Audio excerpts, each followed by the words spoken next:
নমস্কাৰ বন্ধুসকল, মই আপোনালোকৰ হোষ্ট শ্যামন্ত বৰুৱা আৰু আপোনালোকে চাই আছে শ্যামন্তাস ব্লগ। মই আজি লৈ আহিছোঁ আপোনালোকৰ বাবে এটা চিন্তনীয় বিষয় আৰু মই ভাবিছোঁ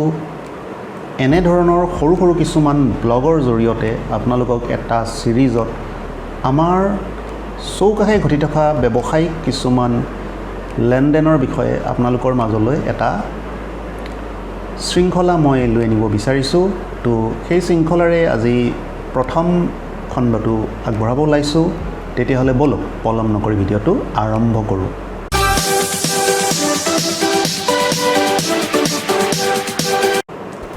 যিসকল নতুন ভিউৱাৰ তেওঁলোকক মই কৰজোৰে অনুৰোধ কৰিম তেওঁলোকে যেন এনেধৰণৰ ভিডিঅ' চাই থাকিবলৈ এই চেনেলটো ছাবস্ক্ৰাইব কৰি লয়, যাতে তেওঁলোকৰ মোবাইললৈ ন'টিফিকেশ্যনসমূহ সময়মতে গৈ থাকে। বন্ধুসকল, বৰ্তমান এটা ট্ৰেণ্ডিং খুব ভাইৰেল বিষয় হৈ পৰিছে চাইনিজ সামগ্ৰী বৰ্জন,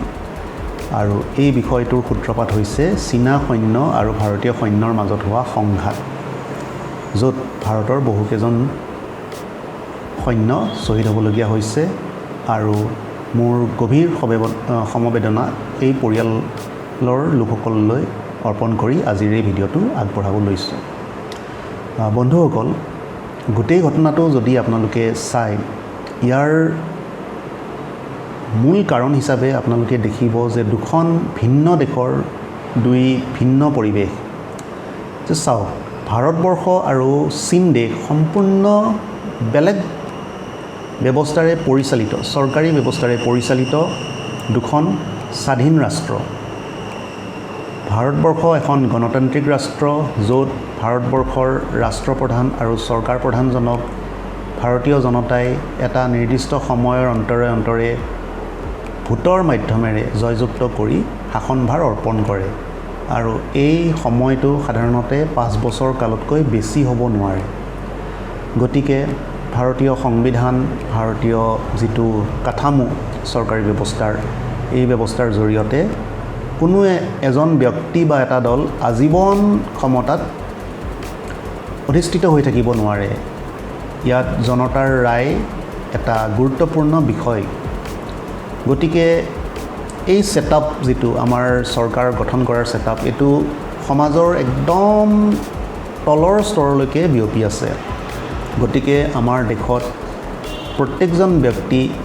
একে সমানতে সন্তুষ্ট হৈ নুঠে, আৰু প্ৰায়েই সেই অসন্তুষ্টিৰ ফলতেই হৰতাল, ধৰ্মঘট ইত্যাদিবোৰ সঘনাই হৈ থকা দেখা যায়, আৰু বন্ধটো আছেই। গতিকে চীন দেশৰ লগত প্ৰত্যেক ক্ষেত্ৰতে ফেৰ মাৰিলে নহ'ব। সেইখন দেশ এখন বেলেগ দেশ, সেইখনৰ যি চৰকাৰ সেয়া এটা দলৰ দ্বাৰা সম্পূৰ্ণ নিয়ন্ত্ৰিত, অৰ্থাৎ ক'ব গ'লে আপোনালোকে সেই চৰকাৰখনক স্থায়ী চৰকাৰ বুলি ক'ব পাৰে, একেটা দলৰ দ্বাৰা শাসিত চৰকাৰ। গতিকে তাত নিৰ্বাচনৰ তেনেকুৱা ধৰণৰ ব্যৱস্থা নাই, আৰু যিহেতুকে ৰাইজৰ হাতত বহুত ক্ষমতা কম, গতিকে ৰাইজে চৰকাৰী আদেশসমূহ কঠোৰভাৱে মানিবলৈ বাধ্য হৈ থাকে, য'ত ভাৰতৰ ক্ষেত্ৰত সেইটো সিমান প্ৰযোজ্য নহয়। গতিকে তাৰ উদ্যোগসমূহত হোৱা হৰতাল ইত্যাদিবোৰৰ সংখ্যাও বহুত কম। বন্ধুসকল, এতিয়া আহোঁ চীন দেশৰ এটা সুচতুৰ নীতি, ৰণনীতি। চীন দেশে কৰে কি, যিসমূহ সামগ্ৰী অন্য দেশে বহুত উৎপাদন কৰোঁতে বহুত খৰচ পৰি যায়, চীন দেশে সেই একেধৰণৰ সামগ্ৰী, প্ৰায় সমতুল্য সামগ্ৰী বহুত কম খৰচত উলিয়াই দিব পাৰে। ইয়াৰ মূল কাৰণটো হ'ল তেওঁলোকে অন্য দেশে এটা সামগ্ৰী উৎপাদন কৰা যিটো সময় লয়, তাতকৈ বহু কম সময়ত সেই সামগ্ৰীটো প্ৰস্তুত কৰিব পাৰে। অৰ্থাৎ আপুনি এমাহত যদি এটা বস্তু বনায়, চীনৰ নাগৰিক এজনে এমাহত তেনেকুৱা 100টা বস্তু বনাই দিব। গতিকে আপোনাৰ বস্তুটোৰ দাম তুলনামূলকভাৱে চীনা বস্তু 100টা বস্তুৰ দামতকৈ বেছি হৈ পৰিব। এইটোৱেই তেওঁলোকৰ এটা সুচতুৰ নীতি, যি নীতিৰ আধাৰত তেওঁলোকে আজি বিশ্বজয় কৰিবলৈ প্ৰায় অগ্ৰসৰ হৈ গৈছে, আৰু আমেৰিকাৰ নিচিনা মহান শক্তিশালী ৰাষ্ট্ৰয়ো এই চীনৰ নীতিত শংকিত হৈ পৰি কথাই প্ৰতি আক্ৰমণ কৰিবলৈ উদ্যত হৈ ৰৈছে। তো বন্ধুসকল, এতিয়া আহোঁ আৰু এটা কাৰণলৈ। আপোনালোকে প্ৰায়ে দেখিছে চীনা সামগ্ৰী বৰ্জন কৰিব লাগে বুলি এটা শ্লোগান হয় আৰু এই শ্লোগানটো আপোনালোকে মতামত কৰি জনাব যে উচিত অনুচিত কেনেকুৱা কিন্তু যেহেতু এটা শ্লোগান এই শ্লোগানত আমাৰ সাধাৰণ জনতা নামি পৰে প্ৰায়ে নামি পৰা দেখা যায় মাজে মাজে এই ধৰণৰ শ্লোগানৰ অন্তৰত এটা আন্দোলনে ৰূপ লয় আৰু ইয়াৰ আন্দোলনৰ ৰূপ হিচাপে চীনা সামগ্ৰীসমূহ বৰ্জন কৰাকে ধৰি চীনা সামগ্ৰীসমূহ ভাঙচুৰ কৰাও দেখা যায় কিন্তু বন্ধুসকল সমস্যাটো হ'ল যেতিয়া বজাৰত সেই সামগ্ৰীৰ সেই মূল্যৰ বিকল্প নাথাকিব তেতিয়া সাধাৰণ জনতাৰ হাতত সেই সামগ্ৰী গ্ৰহণ কৰাৰ বাদে অন্য কোনো বিকল্প নৰয়গৈ বন্ধুসকল মোবাইল ফোনৰ ক্ষেত্ৰতে আপোনালোকে যদি চায় স্যামসাং আইফোনৰ যিকেইটা টপ মডেল যিকেইটাৰ মূল্য বহুত বেছি যিকেইটা সৰ্বসাধাৰণে ক্ৰয় কৰিব প্ৰায় নোৱাৰে অসম্ভৱ এনেকুৱা এটা মূল্য এটা ফোনত ব্যৱহাৰ কৰি সৰ্বসাধাৰণে যিটো ক্ৰয় কৰিব নোৱাৰে প্ৰায় সমসংখ্যক সুবিধাই চীনা মোবাইল ফোন 20-25 হাজাৰৰ মোবাইল ফোন এটাত সেইসমূহ সুবিধা সন্নিৱিষ্ট হৈ আছে গতিকে সেই 20-25 হাজাৰৰ মোবাইলটো ক্ৰয় নকৰি মানুহে কিয় 80-90 হাজাৰ বা লাখ টকা ব্যয় কৰা মোবাইল এটা সৰ্বসাধাৰণ ৰাইজৰ য'ত হাতত টকা নাই তেনেকুৱা আগবাঢ়ি যাব পাৰিব আপুনি যেতিয়ালৈকে এটা বিকল্প নিদিব তেতিয়ালৈকে মানুহে সেই সামগ্ৰীসমূহ সেই ব্যৱহাৰ কৰিবলৈ বাধ্য হৈ পৰিব এইটো শ্লোগানৰ দ্বাৰা নিৰাময় কৰাটো প্ৰায় অসম্ভৱ কিছু সময়লৈ এইটো ৰখাব পাৰি চীনা মোবাইল কিছু সময়লৈ বৰ্জন কৰি এনেকুৱা ধৰণৰ এয়া কৰি প্ৰতিবাদ কৰি আপুনি এমাহ দুমাহ তিনিমাহলৈ বস্তুটো দমাই ৰাখিব পাৰে কিন্তু এইটো এটা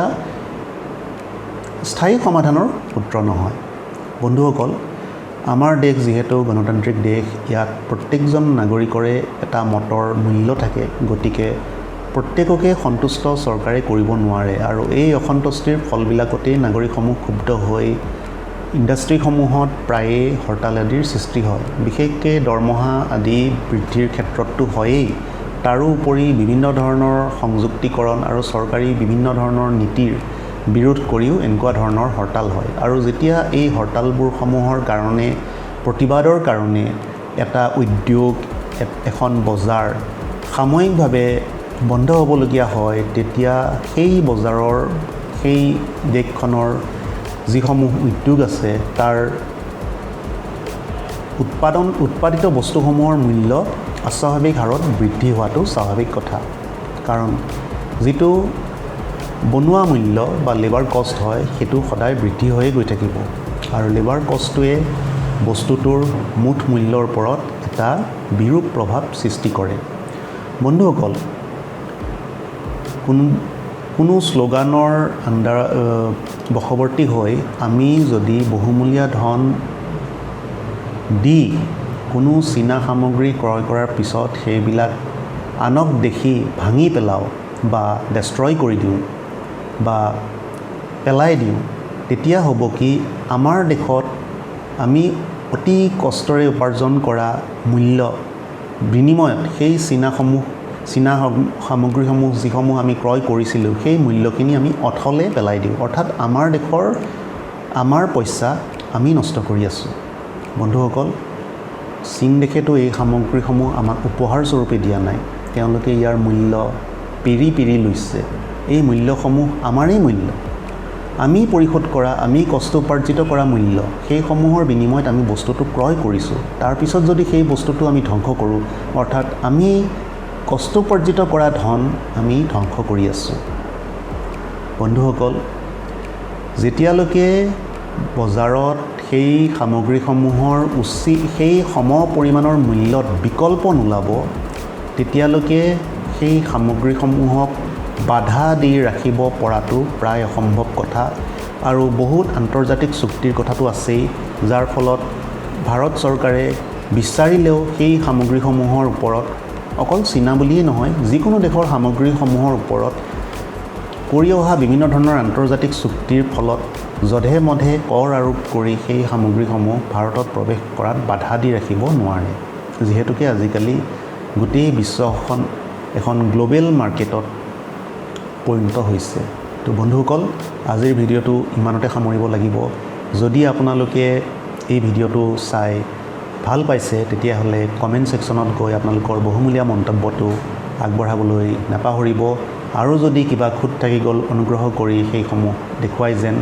মই জানো এই ভিডিঅ'টো বহুতে বেয়া পাব বহুত ডিছলাইক আহিব হয়তো বহুত গালিও পৰিব পাৰে কিন্তু বন্ধুসকল যিটো বাস্তৱ যিটো প্ৰতিচ্ছবি আপোনাৰ চকুৰ আগত থাকে তাক শুনি ঢাকি ৰাখিব নোৱাৰে বন্ধুসকল মোৰ দ্বিতীয়টো চেনেল ইয়ৰ প্লিডাৰ আৰু technical channel Shyamanta Barua visit কৰিবলৈ নাপাহৰিব আৰু যদি মোৰ ব্লগ চেনেলৰ ভিডিঅ'সমূহ আপোনালোকে ফেচবুক পেজত চাব বিচাৰে তেতিয়াহ'লে শ্যামন্তাছ ব্লগ ফেচবুক পেজ লাইক কৰিবলৈ নাপাহৰিব মই ডেইলি মিছন আৰু যিটো IGTV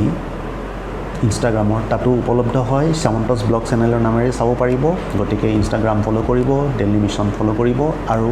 টুইটাৰ হেণ্ডেল ফ'ল' কৰিবলৈ নাপাহৰিব আজিলৈ আহোঁ জয় আই অসম শুভৰাত্ৰি